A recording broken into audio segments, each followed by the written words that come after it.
Burn ইনস্টিটিউটের সামনে আমরা অবস্থান করছি। এখানে আসলে সবশেষ যে পরিস্থিতি, আজকে যে বিমান বিধ্বস্তের ঘটনায় সবশেষ যে পরিস্থিতি, সেখানে আমরা যে বিষয়টি জানতে পেরেছি, এখানে মোট 44 জন রোগী আসলে ভর্তি রয়েছেন। তার মধ্যে 18 জন আশঙ্কাজনক অবস্থায় আইসিইউতে ভর্তি রয়েছেন। সেখানে চিকিৎসাধীন অবস্থায় 3 জন শিক্ষার্থী আসলে মারা যাওয়ার খবর আমরা শুনতে পেয়েছি। এবং এখানে কিছুক্ষণ পরপরই আসলে যে মৃত্যুর যে সংবাদটি, সেটি আসলে মাইকিং করে জানানো হচ্ছে এবং কিছুক্ষণ পরপরই অ্যাম্বুলেন্স ঢুকছে, সে বিষয়টি কিন্তু আমরা দেখছি। তো আমি যদি একটু দেখানোর চেষ্টা করি, এখানে প্রধান ফটকের যে পরিস্থিতি, সেখানে আসলে অসংখ্য যে স্বেচ্ছাসেবী সংগঠনের যে সদস্যরা রয়েছেন তারা অবস্থান করছেন। পাশাপাশি এখানে আইনশৃঙ্খলা রক্ষাকারী বাহিনীর সদস্যরা রয়েছেন, সেনাবাহিনীর টহল মোতায়েন রয়েছেন।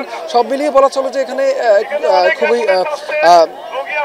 যে আজকে যে মর্মান্তিক যে দুর্ঘটনা ঘটেছে, সেটির পরবর্তীতে কিন্তু এখানে বেশ এখানকার যে উৎসুক জনতা রয়েছে, তার পাশাপাশি এখানে যারা আসলে এখানে আহত হয়েছেন তাদের স্বজনরা ভিড় করছে, সেই বিষয়টি কিন্তু আমরা দেখছি।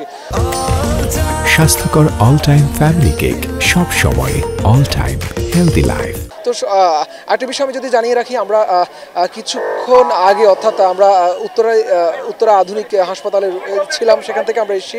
সেখানে আমরা যে বিষয়টি দেখেছি, সেখানে শুরু থেকে একদম ঘটনার সূত্রপাতের পরবর্তীতে মোট 158 জন রোগী ভর্তি হয়।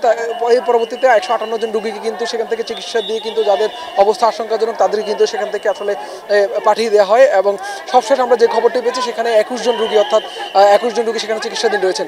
তো এর পাশাপাশি যে আধুনিক হাসপাতালের যে তথ্য, সেখানে বলা হচ্ছিল যে একজন মৃত ব্যক্তির দেহ সেখানে আছে, তাকে আসলে তার পরিচয় এখনো শনাক্ত করা যায়নি।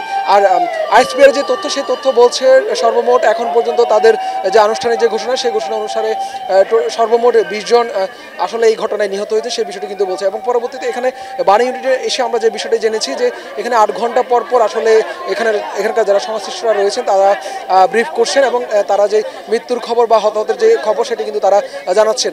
তো সবশেষ এখানে প্রধান উপদেষ্টার বিশেষ সহকারী এখানে ব্রিফ করেছেন। তিনি যেমনটি বলেছেন যে এখানে সর্বমোট 44 জন রোগী কিন্তু এখানে ভর্তি রয়েছেন। তার মধ্যে 44 জনের মধ্যে কিন্তু 18 জন আশঙ্কাজনক অবস্থায় আইসিইউতে ভর্তি রয়েছে, সেই বিষয়টি কিন্তু বলছেন। তো রাজধানীর বার্ন ইনস্টিটিউট থেকে আমার কাছে এই ছিল সবশেষ। পরবর্তীতে আরও কোনো আপডেট থাকলে আপনাদেরকে জানানোর চেষ্টা করব।